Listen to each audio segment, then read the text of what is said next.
एक ही गुरु के दो शिष्य हैं, सुदामा और कृष्ण, संदीपनी उपाध्याय इनके गुरु जी। लेकिन एक शिष्य सोने की नगरी का राजा है, पूरे विश्व का अधिपति भगवान है, और एक शिष्य एक फूटी सी झोपड़ी में रहता है।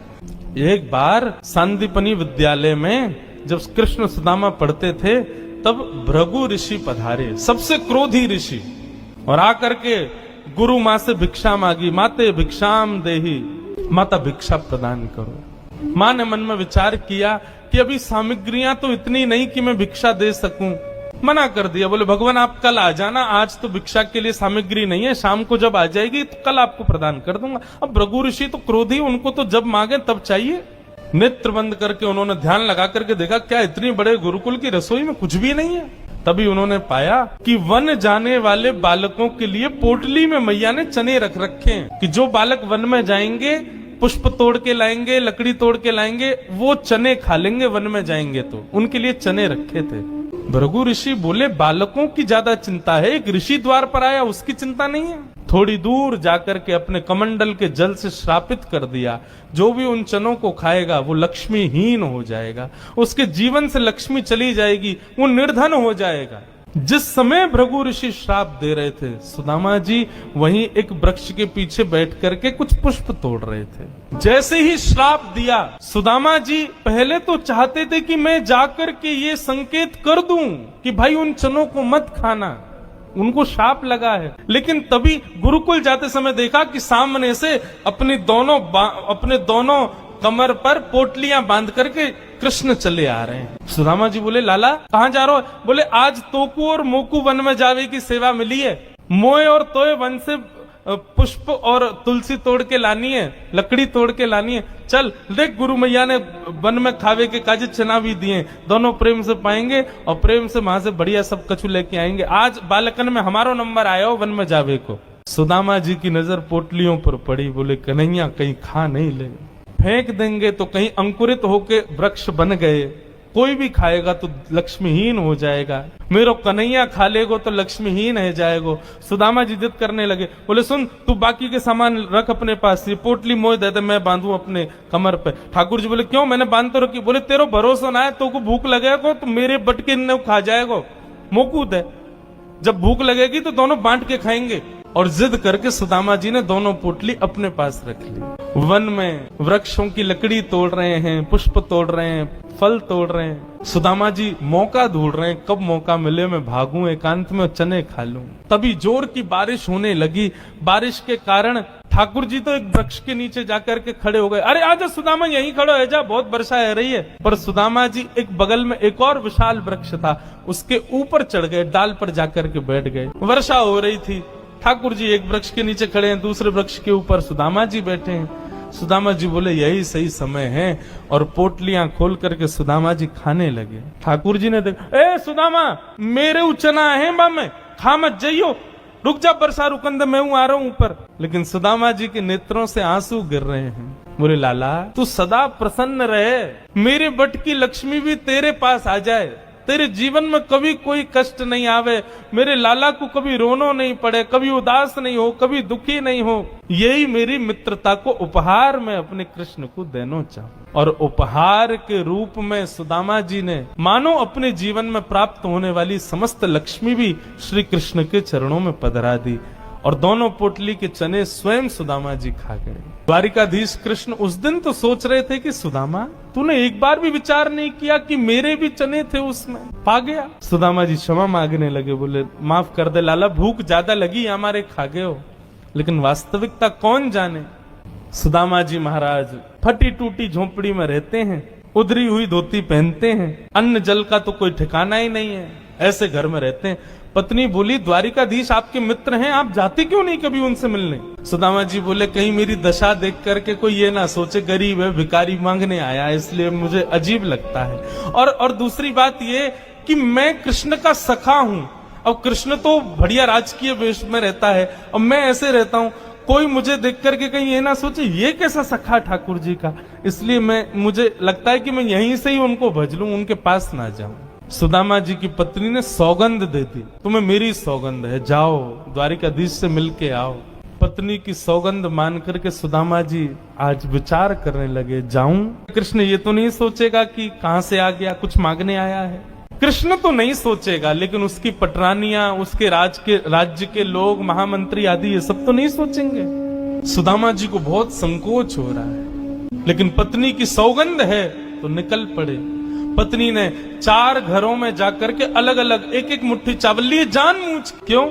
ताकि जब ये पोटली द्वारिकाधीश देखेंगे तो अलग अलग प्रकार के चावलों को देख के पहचान जाएंगे कि एक दाना भी सुदामा के घर का नहीं है। थोड़ी तो कृपा करेंगे मेरे ऊपर। सुदामा जी पोटली दबाए निकल पड़े।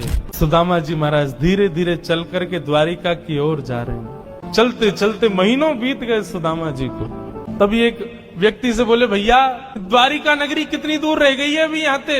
व्यक्ति हंस करके बोला, भगवान आप गलत आ गए हो। बोले गलत? कितनी दूर आ गए? बोले अभी आप कम से कम 50 कोस और पीछे जाओ, वहां से एक रास्ता मुड़ेगा, वो द्वारिका को जाता है, आप तो कहीं और पहुंच जाओगे अभी। सुदामा जी महाराज बोले, भले पधारे भैया द्वारिकाधीश। चलते चलते चलते मैं तो वैसे ही आधो और आधो जाऊंगा, मुंह तो लगे मेरे प्राण ही निकल जाएंगे, मैं द्वारिका पहुंच ही ना पाऊंगा।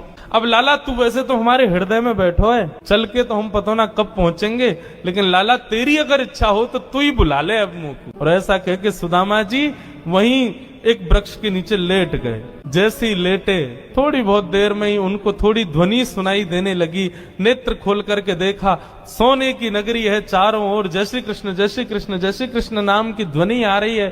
सुदामा जी महाराज थोड़े प्रसन्न हो गए। बोले भैया ये कौन सी नगरी है? किसी व्यक्ति से पूछा ये कौन सी नगरी है? बोले भगवान ये द्वारिकापुरी है। मेरे कृष्ण मित्र की नगरी द्वारिका? बोले हाँ ये द्वारिकाधीश की नगरी द्वारिका। सुदामा जी तो नाचने लगे, जय हो वारे कन्हैया तेरी कृपा। भैया ये द्वारिकाधीश कहाँ बैठे होंगे? बोले सामने जो महल दिख रहा है इसी के राजा हैं द्वारिका, आप चले जाओ। सुदामा जी गए द्वारपालों से जाकर के बोले, भगवान मेरी फटी हुई धोती और मेरे पतले दुबले तन को देख करके आप ये मत सोचना मैं गरीब हूँ कुछ मांगने आया हूँ। पहले ही स्पष्ट कर दिया, मैं कृष्ण का सखा हूँ। हम दोनों एक साथ एक ही गुरुकुल में पढ़े हैं, नाम मेरा सुदामा है। आज अपने सखा से मिलने आया हूँ, आप कृपा करके उनको जाकर के ये बता दीजिए। और सुनिए, यदि वो बहुत व्यस्त हो तो उनको परेशान मत करो। आपके इतने बड़े महल में कोई खिड़की हो, वहां से मुझको उनका दर्शन करा दो, मैं तो केवल उनको देखने आया हूँ। द्वारपालों ने बंधुओं ससम्मान सुदामा जी को बिठाया। कहा महाराज द्वारिकाधीश प्रसाद पा रहे हैं, हम फिर भी निवेदन कर देते हैं।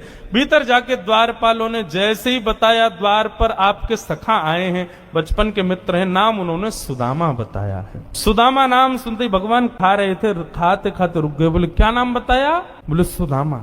मेरे बचपन के सखा सुदामा आए हैं बाहर? बोले हाँ नाथ सुदामा जी आए। आप प्रसाद पा लीजिए, हमने उनको कह दिया है आप जब निवृत्त हो जाएंगे तब दर्शन कराएं। भगवान बोले प्रसाद ये आवश्यक है? मेरे मित्र आए सखाए बाहर खड़े, तुम उनको बाहर ही छोड़ के आ गए। भगवान आज पहली बार बीच प्रसाद से उठ गए, दौड़े। महामंत्री, सेनापति, पत्नियां सब दौड़ रही हैं। ऐसा कौन आ गया जिसके लिए भोजन छोड़ के भागे? द्वार पर दीनहीन सी अवस्था है, सुदामा जी खड़े। भगवान ने जाकर के हृदय से लगा ली। बार बार उनके मुख को देखते हैं, फिर हृदय से लगाते हैं, फिर देखते हैं, फिर हृदय से लगाते हैं। अपने गले में गलवैया डाल करके लेकर के चल रहे हैं। फिर चलते चलते पता नहीं क्या होता है, ठाकुर जी फिर रोकते हैं, फिर हृदय से लगा लेते हैं, फिर चलते हैं, फिर हृदय, बार बार हृदय से लगा रहे हैं और रोने लग रहे हैं ठाकुर जी। रुक्मणी आदि पटरानियों ने ऐसा दृश्य पहले द्वारिका में कभी नहीं देखा। सुदामा जी को ले जाकर के द्वारिका के सिंहासन पर बिठाया। भगवान ने अपने नेत्र के अश्रुओं से सुदामा जी के चरणों को धोया और संपूर्ण जल द्वारिका के चारों दिशाओं में छिड़क दिया। बोले हमारी द्वारिका पवित्र हो जाएगी। सुदामा जी के चरणों का चरणामृत। सुदामा जी कह रहे हैं लाला मैं इन सबके योग्य ना हूं, ये सब कहा कर रहे हो भैया? ठाकुर जी बोले आप किसके योग्य हो और कौन किसके योग्य? मुझसे बढ़िया कोई नहीं जानता, चुपचाप बैठे रहो, जो कर रहे हैं करने दो। जो लक्ष्मी सदा के लिए विहीन हो गई थी, उसे वही लक्ष्मी आज सुदामा जी के चरण पहुंच रही है। भगवान की सुदामा जी की थोड़ी मैत्री चर्चा हुई। सुदामा जी से भगवान ने पूछा, सुदामा जी ब्याह ब्याह हो गए आपके? बोले हाँ लाला है क्यों ब्याह? बोले ब्याह कर लिया, हमको नहीं बुलाया। बोले लाला कर्जा लेके ब्याह कियो और आप ब्याह में भी सबन को भोजन करावे के चक्कर में मैं और तेरी भाभी तो भूखे ही रहे। 4 दिन बाद पड़ोसी ने आके भोजन दियो तब जाके तो पेट भरो। अब वहां में तो को बुलाते तो लाला तो पवानो तो बहुत दूर की बात, अब तू आते तो तेरे संग घोड़ा आते, सैनिक आते, इनको ही नहीं पवा पाते। ऐसे ब्याह में फिर हम कैसे बुलाते लाला? हमारे निमंत्रण नहीं दियो।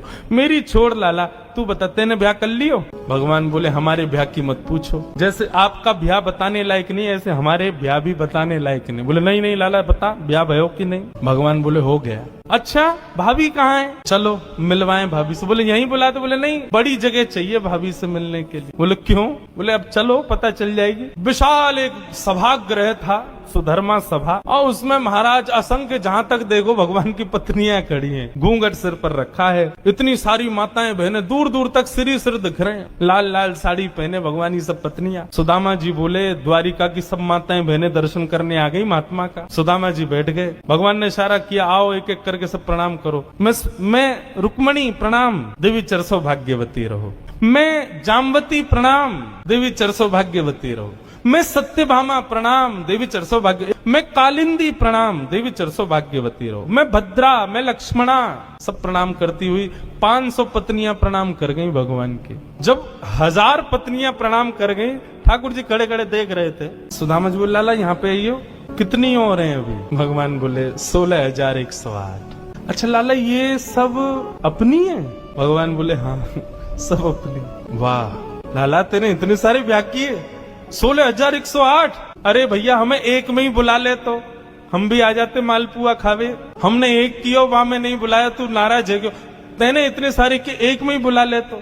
ठाकुर जी बोले कितने ब्याहों में तो मैं भी नहीं गया था, मेरे बिना ही ब्याह है गयो, बिना दूल्हा के ही बारात चल गई। बोले लाला देख पतलो दुबलो सो में सुदामा 500,000 पत्नियां प्रणाम कर गई, मेरा तो अभी से बीपी हाई है गो। लाला 16,000 उनको आशीर्वाद दूंगा तो मुंह तो लगा मेरे प्राण ही निकल जाएंगे। एक काम कर, पत्नी तो 16,108 है, पति तो अकेलो तू ही है ना? बोले हाँ। एक काम कर तू मुंह को प्रणाम कर, मैं तू को आशीर्वाद दे दूं। योगाधीश दंडवत कर रहे हैं और सुदामा जी दोनों भुजा से आशीर्वाद दे रहे हैं। इस दृश्य को देख करके द्वारिका के लोग बलियां लेने लगे। जय हो, धन्य है हमारे द्वारिकाधीश। एक ब्राह्मण को कितना सम्मान देना चाहिए, द्वारिकाधीश से सीखो। अपने राज सिंहासन पर बैठा दिया, ये भी विचार नहीं कर रहे हैं कि मैं द्वारिकाधीश हूँ, मैं जगत नियंता जगदाधार हूँ। साष्टांग दंडवत प्रणाम कर रहे हैं सुदामा जी को। सुदामा जी उनको